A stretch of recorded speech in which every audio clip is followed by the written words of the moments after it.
Hey there everyone, good afternoon. This is Jobert Gia. Today, me and my teammate will be reporting about Jemaah Islamiyah. This is a terrorist group. We'll be tackling about their major events, plots, and attacks in Southeast Asia. Now, today, we'll be tracking back the evolving challenge of violent extremism in Southeast Asia conducted by this specific terrorist group. Oh, and by the way, this is for our subject, Politics and Governance in Southeast Asia, or PAGSEA. So let's start the discussion.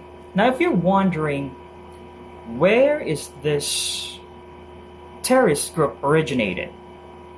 Well, according to the records, Jemaah Islamiyah, or if it's too hard to pronounce or if it's too long for you, we're just gonna put a short name on it, which is JI. We'll just call it JI. This originated in Indonesia, where it emerged from the radical Islamist movement Darul Islam. The formal establishment of GI, however, took place in Malaysia. So it's basically originated in Malaysia in 1993 when its founders were in exile. And who are the founder of this terrorist group? Let's talk about that. Well, according to them, there is no single leader of JI today, as the organization declared its dissolution in mid-2024. However, the group was co-founded by Abdullah Sungkar and Abu Bakar Basier. I don't know if I pronounced the name correctly, but this seems like Basier, Abu Bakar Basier, and served as its first leader. Now, this infamous group is usually associated with the name Al-Qaeda. So I know some or many are familiar with Al-Qaeda. This is also a famous terrorist group which terrorized a lot of people and nations.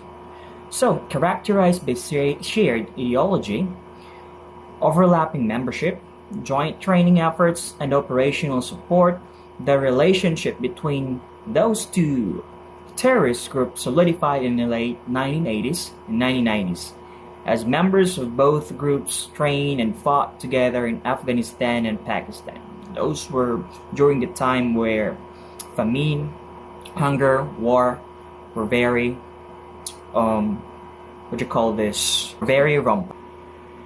Alright, so if you're wondering what are the countries that are most active, they're most active in Indonesia, Malaysia, Singapore, and the Philippines. And the following or more of their activities will be discussed by my teammate. That's all for me. Thank you. This part focuses on the 2001 discovery of the Jemaah Islamiyah or GI cells in Singapore and how this event revealed a direct link between Southeast Asia and the 9/11 attacks. In late 2001, Singapore's Internal Security Department received intelligence from foreign partners about suspicious activities involving local men. This led to surveillance and eventually the arrest of 15 GI members in December 2001. These arrests uncovered one of the most advanced plots about terrorism in Southeast Asia during that time. The Singapore GI cell had multiple coordinated bombing plans. They conducted surveillance, created maps, and identified bombing routes for attacks against the US Embassy, the Australian Embassy, the British Embassy, the Israeli Embassy, American military trucks, US naval ships located in Singapore, commercial buildings in Singapore that were owned by Americans, and even Changi Airport. These were not just random targets, but they were high-value diplomatic and military assets that would spark international attention.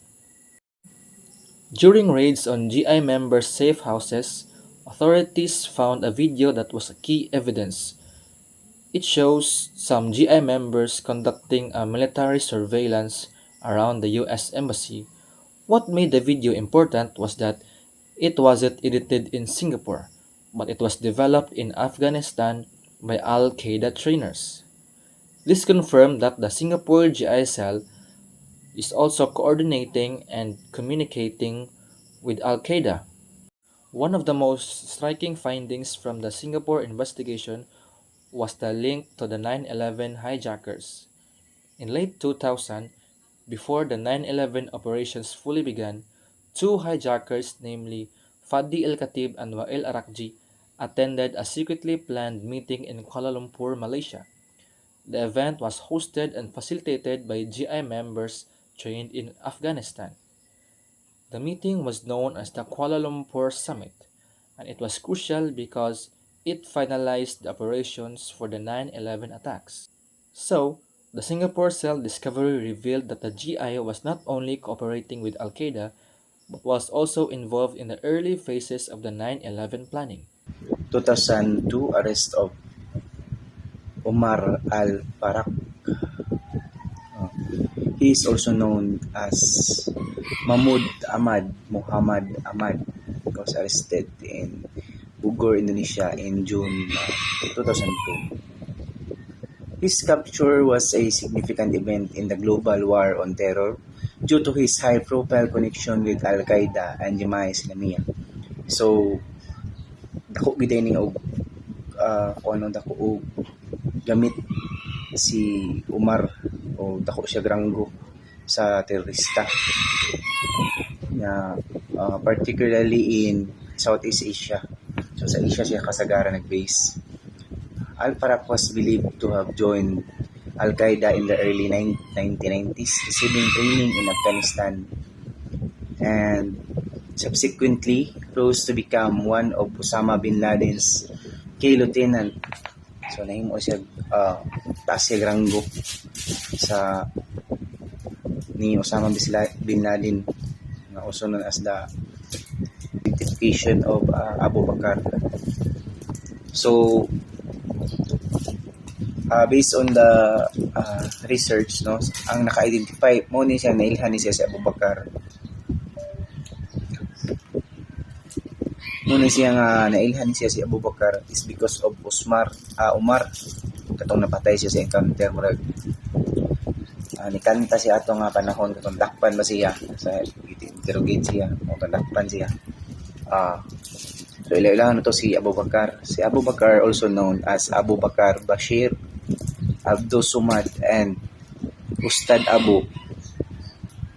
This is the teacher of Abu. Is an Indonesian Muslim cleric born on August 17, 1938 in Jombang, Indonesia. He is recognized as a co-founder of Jemaah Islamiyah. Dagkong tao din sila din. Hindi sila basta-basta. According to the research, Basir co-founded Jemaah Islamiyah with Abdullah Sukar on January 1,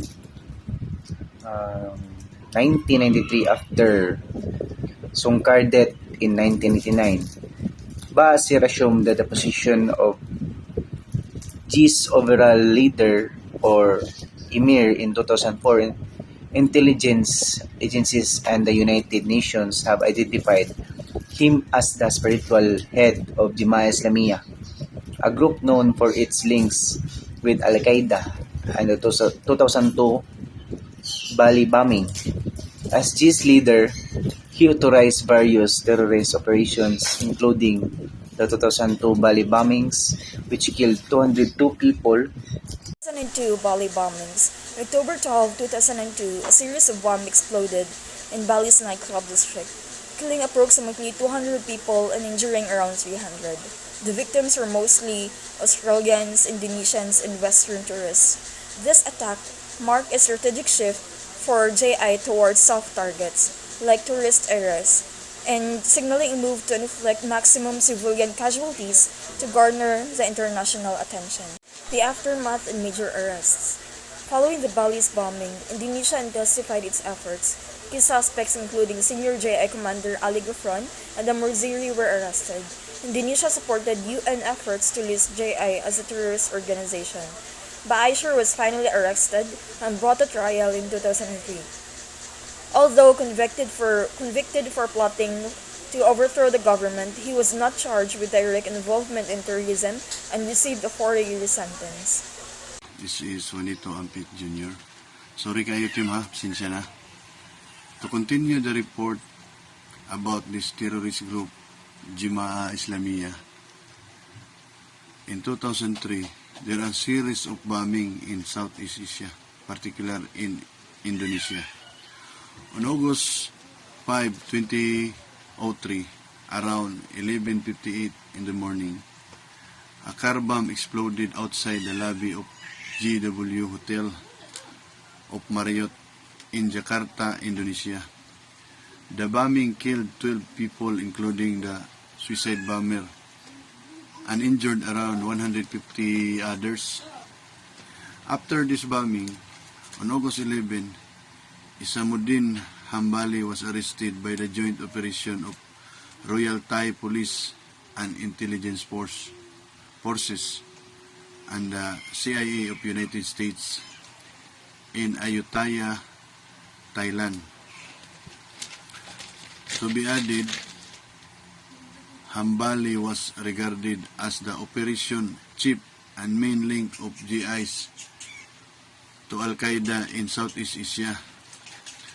As per report, he facilitated GI members training in Al-Qaeda camp abroad and was involved in coordination and funding operation.